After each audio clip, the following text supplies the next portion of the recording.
Amuzanga uvuga. Sound okay? Sound okay? You ate a boom, my friend. Sound okay? Okay? Uraza kubisoma cyangwa ufite mu mutwe? Kamana mwitsemo ijisho. Ngenda foto mfite ubwo foto byarangiye. Okay. 1 2 3 paf. Okay, nkuko rero mubibona ngaha turi Rugende, aha niho filme tuyisoreje. Icyo bita shooting ni shooting twatangiye mu minsi yashize yo gusaga ibyumweru bijya kuba bitatu, aho twahereye ku Kibuye ku mazi, tushootinga iminsi 2, tugaruka muri Kicukiro muri Kagarama, no tunenya dushootingayo indi minsi ijya gusaga 3. Tugenda dukomeza gake gake. Uyu munsi wa nyuma wa scene ebyiri zasigaye mu gitabo zimo hagati nazo twaje kwa twazikora. Yame twe Kicukiro, ubwo ni Kicukiro kwa Israeli. Gacumbitse musomo yitwa Israeli. Indi se tuje buranga niyo ya nyuma, niyo mabisiko kwa mudomo wangu, niyo nje gusoza kwa nefite ibintu byinshi byo kuvuga, nje kubisoreza ahangaha. Aha ni muri hano mwifamu yo kwa Gacumbitsi, iziri nka zo kwa Gacumbitsi zose mu murareba. Niho bita Irugende, ubwo niho twaje gusoreza scene ya nyuma yacu. Ni filme bita Impanuro. Ni filme muzabona muri ibintu byinshi cyane, tubizi mwe mwice muri sale, nako nago muzabona, muraza kwibona. Okay, muraza kwibona. Sound okay?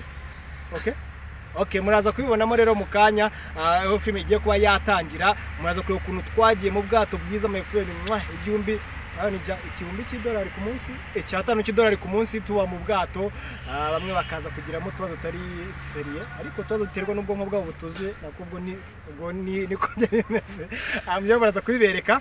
Ubwo rero twaye dukomeza tubaho neza mu buzima bwiza. Please, ikintu cyatuneneye cyane murakizi, ubwo twariye inyama ziratucanga, ariko uyu munsi mba turazibona nazo. Okay, bizo twareza arahagije, turaza kuza nk'inka nkuko turi mu nka. Ubwo rero ini scene ya nyuma tugiye gufundura champagne, n'abandi baraza ko bari muri piscine y'amaroga. Anga nta kibazo, abantu baroga uko bashaka, abashaka kunywa amata baranywa, urwagwa ruhari, nanjye n'ingofero nambaye buno bambumbije. Ubwo rero turaza kuba turimo neza, bimeze nko uri mu kabari yasindutse. Ubwo rero turaza kuba turi kumwe namwe, champagne tugiye kwipfundura. Ariko iyi filme ndayibararitse, praise nimba uri umugore cyangwa muri sale, menya neza yuko byanze bikunze abakubyaye bafite akanuma kurushaho gato ka experience bagomba kukugira nk'Agacumbitsi wananiranye uko yenda gasamba nakora ibike hinduka yigika. Okay, sound irarangiye cyangwa nkomeze? Nkomeze ndebe. Ati byose nako cyari gisigaye mu gitabo naye ndasoma bamaye cya speech of course, kigezaho bita kuri end. Ntabwo ndi film inyuma ndika ngo end umusozo. Wongeye gushyiraho umusozo ni iki? Ni akadomo. Ubwo rero film yari iyi ngiyi nkuko mubizi, ni Impanuro. Ariho amazina y'umuntu, ariko nta kibazo. Uyu niwe cameraman azagaragara muri film katume tumuhitingisha ku mazina yayo. Cameraman isi.